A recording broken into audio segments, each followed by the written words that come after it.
یہ قد دیکھ کے، اور میرا وزن بھی کم ہے، میرا قد بھی چھوٹا ہے اور وہ عام آدمی ہے. تو عقد و طریق اور جماعت اسلامی یہ تو ایک ہیں. ایک عقد و طریق سے جو جیتا ہے وہ اپوزیشن میں بیٹھا ہے، جو جماعت اسلامی سے جیتا ہے وہ حکومت میں بیٹھا ہے. یہ کیا معاملہ ہے سر؟ یہ بالکل درست ہے. یہ انشاءاللہ اس پہ ہماری مشاورت جاری ہے. اب شروع میں ہی جماعت اسلامی ہم نے حکومت کے ساتھ ہم نے بات کی تھی، کچھ مفاہمت ہم نے کی، کچھ ایگریمنٹ ہم نے سائن کیے. لیکن جب میں بھی پہلے سے حکومتی بینچوں میں بیٹھا تھا، جب سریاب میں ہماری بہنوں کی چادر انہوں نے کھینچے پولیس نے، اسی دن سے ہی میں پھر اپوزیشن کے بینچ میں آیا. تو ہماری بات چیت چل رہی ہے. تو ہماری یہ کوشش ہے کہ انشاءاللہ آئندہ دنوں میں ہم کچھ فیصلہ بھی کریں گے. لیکن ہم حکومت سے ایک جس ایگریمنٹ میں گئے تھے تو اس میں ہم نے بات یہ ایگریمنٹ میں ایک نقطہ یہ بھی تھا کہ ہم آزاد ہیں، بولنے میں آزاد ہیں، ہم جب تنقید بھی کریں گے ہم ایسا نہیں آنکھیں منہ بند کریں گے کہ جو آپ کے ہر برائی کو بھی اچھا کہہ دیں اور آپ کی اچھائی کو برا کہہ دیں. ایسا انصاف کا تقاضا بھی نہیں ہے. تو اس لیے اس پہ ایک ایشو تو ہے ابھی. یہ بات آپ کی درست ہے، اس کو انشاءاللہ آنے والے دنوں میں ہم حل کریں گے. شروع میں جب حکومت بنی تو یہ کہا جا رہا تھا کہ مولانا ہدایت الرحمان کو وزیر فشریز یا مشیر فشریز بنایا جائے گا. درست ہے یہ بات؟ کیا ہوا تھا؟ بالکل درست ہے. پھر کلیئرنس نہیں ملی. کن کی جانب سے؟ جو حکومت بناتے ہیں، حکومت توڑ دیتے ہیں، ان کو کلیئرنس نہیں ملی. کیونکہ میرے بارے میں ان کا یہ تھا کہ یہ چوری نہیں کرے گا، ڈاکہ دانی نہیں کرے گا، دغا نہیں کرے گا، فراڈ نہیں کرے گا، اور یہ شاید یہ اب محکمہ میں کام کرے گا. اس لیے یہاں وزارت کے لیے جو شرائط ہیں یا اس آج کے ماحول میں جو ایک وزیر بننے کی جو شرائط ہیں اس میں پورا نہیں اترتا تھا. تو اس وجہ سے آپ کے اور ان کے اختلافات شاید مزید بڑھ گئے. مجھے کہا گیا کہ آپ کی کلیئرنس آپ کو نہیں ملا ہے. تو میں نے یہی کہا کہ میں ایسی وزارت جو کلیئرنس کے ساتھ اور کوئی ضابطے کے ساتھ، کوئی پابندی کے ساتھ، اور میں ایک سیاسی کارکن اور میری کلیئرنس کوئی میرا ملازم مجھے دے، تو ایسی وزارت میں نے ان کے سامنے کہا تھا کہ ایسی وزارت پہ میں لعنت بھیجتا ہوں. شفیق مینگل کو جانتے ہیں؟ بالکل جانتا کون ہے؟ ہاں، وہ ہمارے وارڈ کے ہیں اور ان کے ابو گورنر رہے ہیں اور ہمارے محب وطن ہیں، سرکار کے آدمی ہیں. محب وطن کون سا؟ میں اور آپ وہ والے یا نہیں، ہم تو غدار ہیں. ہم کا محب وطن ہے؟ اصل تو محب وطن تو شفیق مینگل جیسے لوگ. تو مارنگ بلوچ کی جو ڈاکٹر مارنگ بلوچ، ان کی جدوجہد کو کیسے دیکھتے ہیں آپ؟ میں تو دیکھیں ڈاکٹر مارنگ ہماری بیٹی ہے. وہ جب سے اس نے ہوش سنبھالا وہ سڑکوں پہ تھی. اس کے ابو لاپتہ تھے، بعد میں ابو کو مارا. اور اس گھر میں ایک لاپتہ مسنگ پرسن کے ایک فیملی سے تعلق رکھتی ہیں. وہ ان کی کس ماحول میں پہلے بڑھے ہیں تو وہی اندازہ ان کے گھر والوں کو ہوگا. اس کے مطالبات تمام جائز مطالبات ہیں، آئینی مطالبات ہیں، قانونی مطالبات ہیں، کوئی غیر آئینی بات نہیں ہے.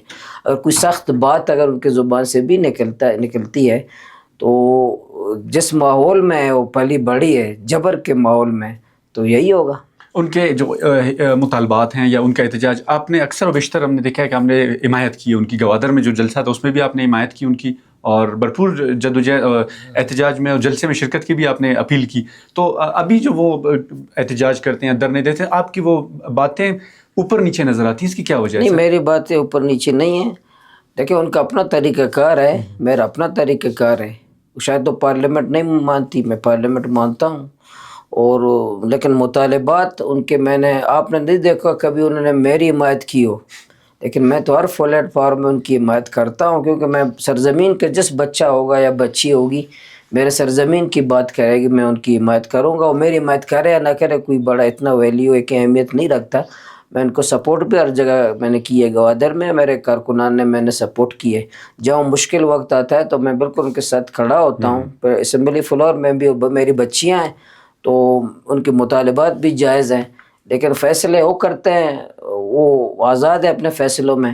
جب وہ فیصلے وہ کرتے ہیں ظاہر وہ کرے گا، لیکن میں ان کے مطالبات کی حد تک دیکھتا ہوں کہ ان کی باتیں کیسی ہیں. سر، بحیثیت سیاسی کارکن بلوچستان اسمبلی کو کیسے دیکھ رہے ہیں آپ؟ بالکل مفلوج ہے، بے بس ہے. اس کے قراردادوں کی کوئی اہمیت نہیں ہے، کوئی تقریروں کی کوئی اہمیت نہیں ہے، وہاں کے قانون سازی کی کوئی اہمیت نہیں ہے، وہاں بات کی کوئی اہمیت نہیں ہے. دیواروں سے ٹکراتے ہیں، پھر ہمیں پھر آ کر کے ہم مل جاتے ہیں. وہ اسمبلی کے تو باقی باہر چھوڑیں، اسمبلی کا جو ہال کا جو گیٹ ہے اس سے باہر کوئی سنتا نہیں اس کی باتیں. تو سرفراز صاحب کی کارکردگی کو 100 میں سے کتنے ووٹ دیں گے آپ، کتنے نمبر دیں گے، کس طرح جانچیں گے ان کو؟ اگر باتوں کی حد تک تو اس کو 100% نمبر دیں گے کہ میں ماروں گا، یہ کروں گا، ریٹ چیلنج نہیں ہونے دیں گے، کرپشن نہیں ہونے دیں گے، یہ نہیں ہوگا، اس میں تو میں 100% نمبر دوں گا. کہ کوئی وزیر اعلیٰ، پہلا ایک وزیر اعلیٰ تو سوتا تھا، یہ سوتا نہیں ہے اور یہ باتیں بہت کرتا ہے، لیکن کارکردگی کے اعتبار سے کرپشن عروج پر ہے، محکمے بکتے ہیں، نوکریاں بکتی ہیں، کمیشن خوری زیادہ ہے، امن و امان بدترین اس سال ہوا ہے، اور بیوروکریسی کی زیادتیاں ہیں، فائلوں کا مسائل ہیں، تو اس میں حکومتی کارکردگی بہتر نہیں ہے. تو اوورآل بلوچستان کی جو سیاسی صورتحال ہے، اس کے ساتھ ساتھ جو ابھی امن و امان کی صورتحال ہے، اس کا ذمہ دار آپ کس کو سمجھتے ہیں؟ سیکورٹی اداروں کو سمجھتا ہوں، جس کو 85 ارب روپے ہم دیتے ہیں، جس کو ہم چوکیدار میں کہتا ہوں. اپنے گھر کے لیے، حفاظت کے لیے میں نے ایک چوکیدار رکھا ہے. اس کو نے کہا ہمیں گاڑیوں کی ضرورت ہے، ہم نے ان کو گاڑیاں دی. اس نے کہا ہمیں پیسوں کی ضرورت ہے، ہم نے پیسے دیے. غریب صوبہ جو ہیلتھ اور ایجوکیشن میں اتنے پیسے ہم خرچ نہیں کرتے جتنے پیسے ہم 85 ارب روپے ان کو دیتے ہیں. پھر انہوں نے کہا اچھی جگہ ہمیں دے دیں. ہم نے کوئٹہ سمیت پورے بلوچستان میں اچھی جگہ، ایسی جگہ یونیورسٹیاں نہیں ہیں جتنی اچھی جگہ ان کو ہم نے رہنے کے لیے دیں. لیکن ان کے گھر کے ساتھ میں عوام نہیں گزر سکتا، تو اچھی جگہ ہم نے دی، گاڑیاں ہم نے دی، وسائل ہم نے دیے، پیسے ہم نے دیے. تو میں ان کو ذمہ دار کرتا ہوں. بلوچستان کا اگر ایجوکیشن تباہ ہے تو سیکورٹی ادارے والے ذمہ دار نہیں ہیں، ٹیچر ذمہ دار ہے.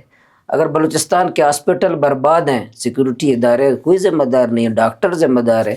لیکن جب سیکورٹی برباد ہے تو میں ڈاکٹر اور ٹیچر کو ذمہ دار تو نہیں کہوں گا، انہیں کو ذمہ دار کہوں گا جس کو میں 85 ارب دیتا ہوں. صحیح ہے، ٹو دا پوائنٹ. اور سر، امن و امان کی جو صورتحال ہے اس وقت بلوچستان میں، آپ کو بھی پتہ ہے، مجھے بھی پتہ ہے، بہت خراب ہے.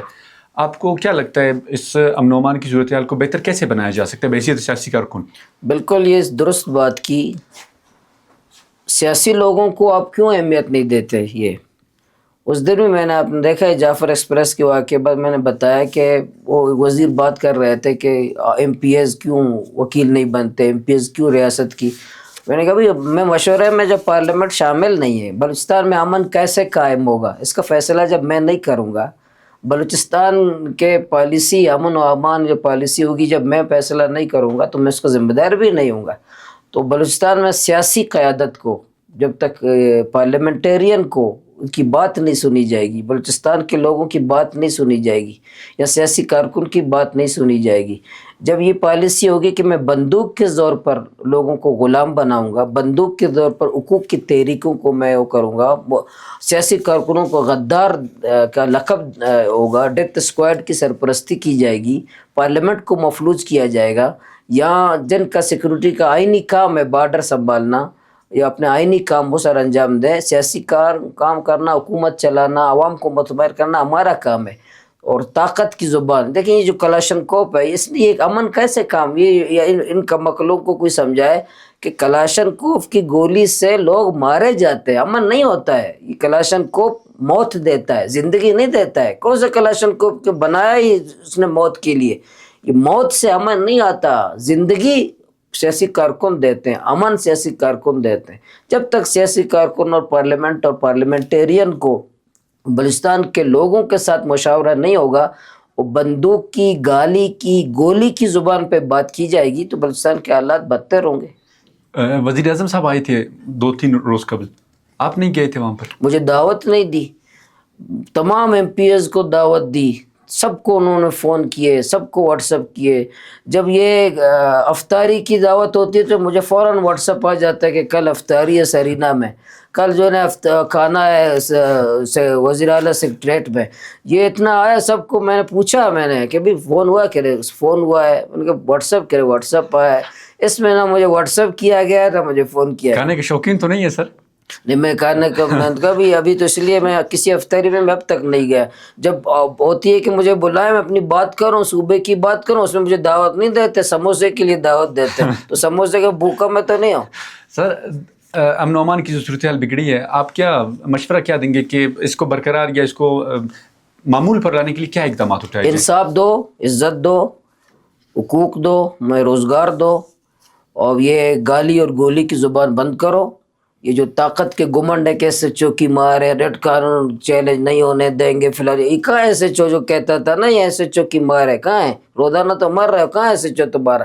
یہ جو لہجے ہیں, رویے ہیں, یہ ختم کرو, لوگوں کے ساتھ بیٹھو, پارلیمنٹ ہماری بات سنو. ہمیں صوبے کے رہنے والے ہیں بھائی, یہاں کا پہاڑ میں جانتا ہوں, یہاں کے لوگ, یہ جو پہاڑ میں نوجوان ہیں وہ بھی میرے بھائی ہیں, میں ان کو جانتا ہوں, میرے رشتہ دار ہیں, میرے قوم ہے, میرے سرزمین کے ہیں, میرے بچے ہیں, تو ان کے ساتھ میں تعلق میں رکھ سکتا ہوں. کوئی باہر کا بندہ آ کر کے جو ہے نا کس طرح ان کے ساتھ سلوک کر سکتا ہے. اس لیے جب تک طاقت کی زبان, گمنڈ, تکبر, غرور, یہ جو لہجے ہیں یہ ختم نہیں ہوں گے, جب انصاف آپ نہیں دیں گے, عزت نہیں دیں گے. ہم بلوچستان والے عزت مانگتے ہیں, آپ جو ہے نا چوک چوروں پر ہماری ماں باپ کو گالیاں دیتے ہو, ہمیں چوتھی درجے کا شہری سمجھتے ہو, ہمیں پاکستانی, ہماری پاکستانیت مشکوک ہے. میں پارلیمنٹرین ہوتے ہوئے بھی اسلام آباد کی نظر میں پکا پاکستانی نہیں ہوں, میری پاکستانیت پہ بھی شک کرتے ہیں. میں لاکھ کہوں شناختی کارڈ لہرا کے بھی دیکھا پھر بھی مجھ پہ شک کرتے ہیں. میں بطور پارلیمنٹرین گوادر میں بھی جو اپنے گھر جا, میں ہزاروں ووٹ لیا ہے, لوگوں نے مجھے منتخب کیا ہے, آج بھی اپنے گھر جاتے ہوئے میں اپنا شناخت آج بھی کراتا ہوں کہ میں گوادر کا ایم پی اے ہوں. پھر کہتے ہیں میں میجر صاحب سے پوچھ کے بتا, وہ میجر کہاں کا ہے, وہ ملتان کا ہے. یعنی ملتان کا میجر آج بھی گوادر کا ایم پی اے ملتان کے میجر کے محتاج ہے گھر جانے کے لیے. تو کیسے یہ بلوچستان میں امن ہوگا, کیسے بلوچستان میں سکون ہوگا؟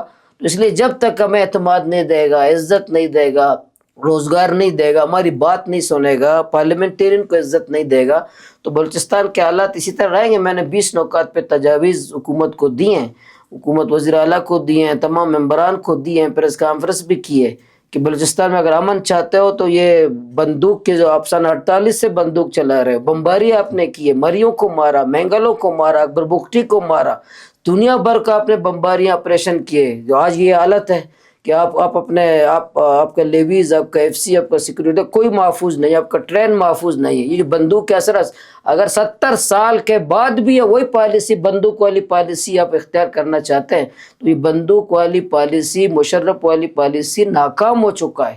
اس لیے محبت کی زبان پہ بات کرو. یہ کہتے ہیں زبان کی طاقت کا استعمال کرو, طاقت کی زبان استعمال مت کرو. مولانا صاحب, ایک دور میں آپ کو اقدام قتل کے الزام حراست میں لیا گیا تھا, تو وہ کیس کہاں پہنچا؟ وہ ختم ہو گیا, میں الحمدللہ بری ہو گیا. وہ اب تک ابھی 16 ایف آئی آر تھے مجھ پر, ابھی 2 باقی ہیں. 14 سے میں بری ہو چکا ہوں, اس 302 کے مقدمے سے بھی بری ہوں. مارا خود تھا, گلے میرے فٹ کیا, میں نے اب تک بلی نہیں مارا ہے, مجھ پہ فرد کیا جو ہے نا وہ قتل پہ مجھے اندر کیا. اتنے ظالم لوگ. تو گوادر کی تاریخ میں سب سے بڑا اجتماع, یہ کریڈٹ آپ کو جاتا ہے کہ آپ نے سب سے زیادہ خواتین بھی اکٹھے کیے ہیں, تو ان لوگوں کو جمع کیسے کیا آپ نے؟ سیاسی لوگ پوچھتے ہیں یہ کہ مولانا کے پاس کون سی ایسی وہ ٹرک ہے, کیا ہے جو اتنے زیادہ خواتین اکٹھے کر لی, وہ بھی گوادر میں؟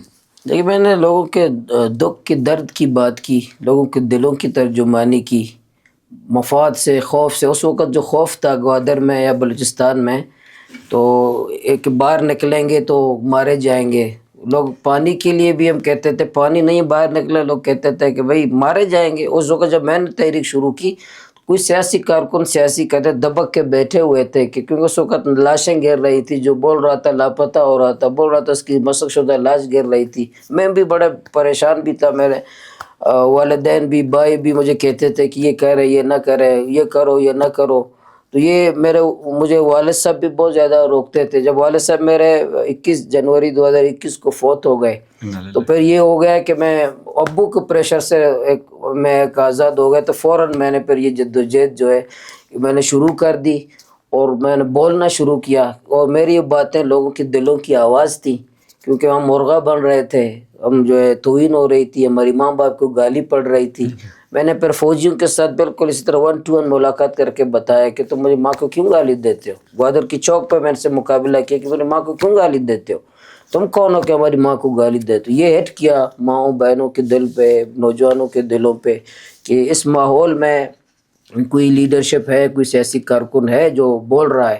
اس لیے میں کوئی مالدار بھی نہیں تھا, کوئی میر زادہ بھی نہیں تھا, کوئی نواب زادہ بھی نہیں تھا, ماہیگیر زادہ تھا. میرا ابو ماہیگیر تھے, اس پر فخر, آج بھی فخر کرتا ہوں کہ میں ایک غریب ماہیگیر کا, مچھیرے کا بیٹا ہوں. تو لوگوں نے میروں نوابوں سرداروں کے مقابلے میں غریب کا ساتھ دیا، اور اس لیے ساتھ دیا کہ لوگوں نے محسوس کیا کہ ہمارے دکھ و درد کی بات مولانا کر رہا ہے۔ مولانا صاحب، ایک ماہی گیر سے لے کر ایک MP بننے تک کے سفر کو کیسے ڈیفائن کریں گے؟ بالکل صحیح کہہ رہے ہیں، یہ بڑی جدوجہد ہے، کیونکہ ان میں آپ دیکھ لیں MPs میں، یہ مجھے MP شپ کوئی پلیٹ میں تو نہیں ملا، وراثت میں تو نہیں ملا، یہ کوئی دولت کی بنیاد پہ مجھے تو نہیں ملا، میں نے بڑی اسٹرگل کی، جدوجہد کی، تکلیفیں اٹھائیں۔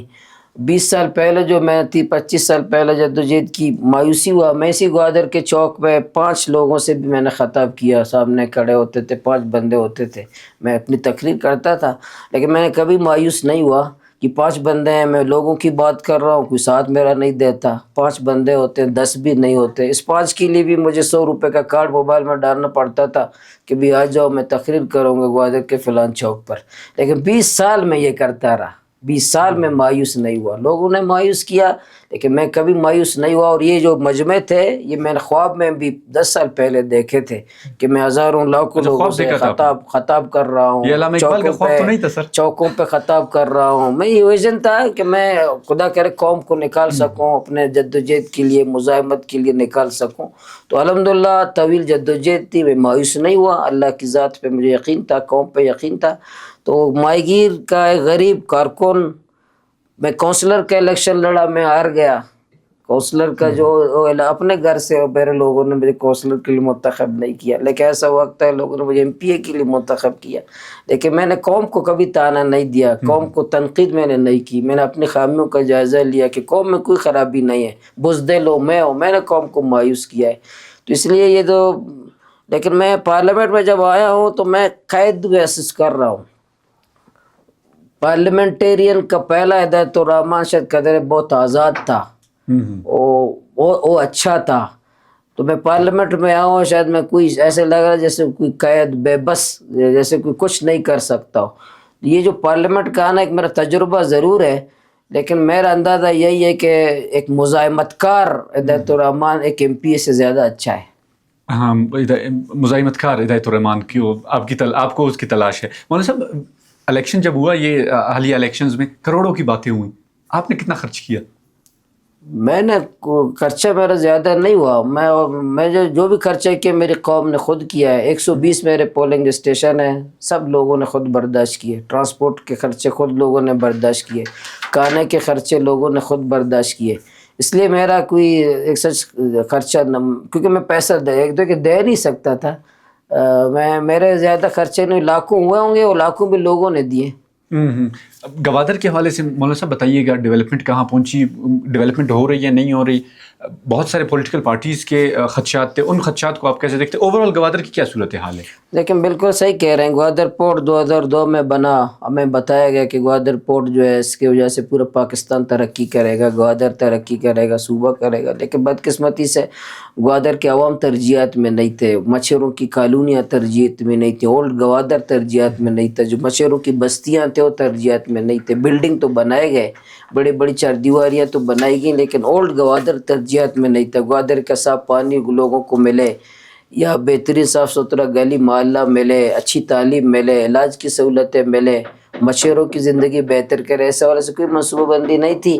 تو یہ سی پیک کے بھی باتیں ہوتے رہے، مشرف نے PC ہوٹل کا افتتاح کیا، وہ کہا گوادر عوام کے لیے تحفہ ہے، ہم نے کہا ہمیں PC نہیں چاہیے۔ تو ابھی ڈیولپمنٹ کے حوالے سے بھی جب سے 1 سال ہوا ہے، الحمدللہ ہم کر رہے ہیں، حکومت سے بھی بات کر رہے ہیں، فیڈرل لوگ آئے تھے ان سے بھی ہماری بات ہوئی، ایشوز ہیں، خدشات ہیں، ہمارے تحفظات ہیں، ہم کوشش کر رہے ہیں ابھی، کیونکہ ہماری ذمہ داری ہے، میں ٹھیک ہے اپوزیشن میں ضرور ہوں، لیکن پھر بھی میں ذمہ دار ہوں کہ گوادر کے عوام کے دکھ کو، درد اور تکلیف کو میں کم کر سکوں، کسی جگہ ملاقات میں، کسی جگہ لڑ کر کے، کسی جگہ نرم رویہ، کسی جگہ گرم رویہ کر کے اپنے گوادر عوام کے لیے میں فنڈ لے جا سکوں، گوادر عوام کے تکلیف کو کم کر سکوں۔ تو انشاءاللہ کوشش کریں کہ 2025 جو اولڈ گوادر ہے، جو گزشتہ 20-25-40 سالوں میں نہ بن سکا ہے، یہ 2025 میرا ہدف ہے کہ میں اولڈ گوادر بنا سکوں۔ گوادر کا چوک جو ہے گزشتہ 40 سال سے گٹر کا آماج تھا، وہ الحمدللہ ابھی آپ کو بھی دعوت ہے، اس چوک میں جائیں، خوبصورت چوک بن رہا ہے، وہ گٹر کو میں نے صاف کر دیا اس ایک ہی سال میں. تو انشاءاللہ اولڈ گوادر جو ہوگا اس کو میں 2025 میرا ٹارگیٹ ہے کہ میں اس کو اچھا خوبصورت بنا سکوں. چیلنجز ضرور ہیں, مداخلت ضرور ہے, کام نہیں ہوئی بھی. میں کہتا ہوں کرپشن بھائی نہیں کرنا چاہتا. اگر میرے بارے میں کرپشن ثابت ہو گوادر چوک میں مجھے پھانسی دے دو, لیکن کام مجھے کرنے دو بھائی, لوگوں کی خدمت تو کرنے دو.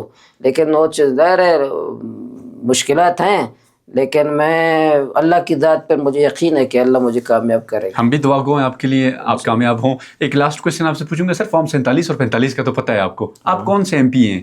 فارم 47 والے, 45 والے, اور الیکشنز کیسے ہوئے آپ کے علاقے میں؟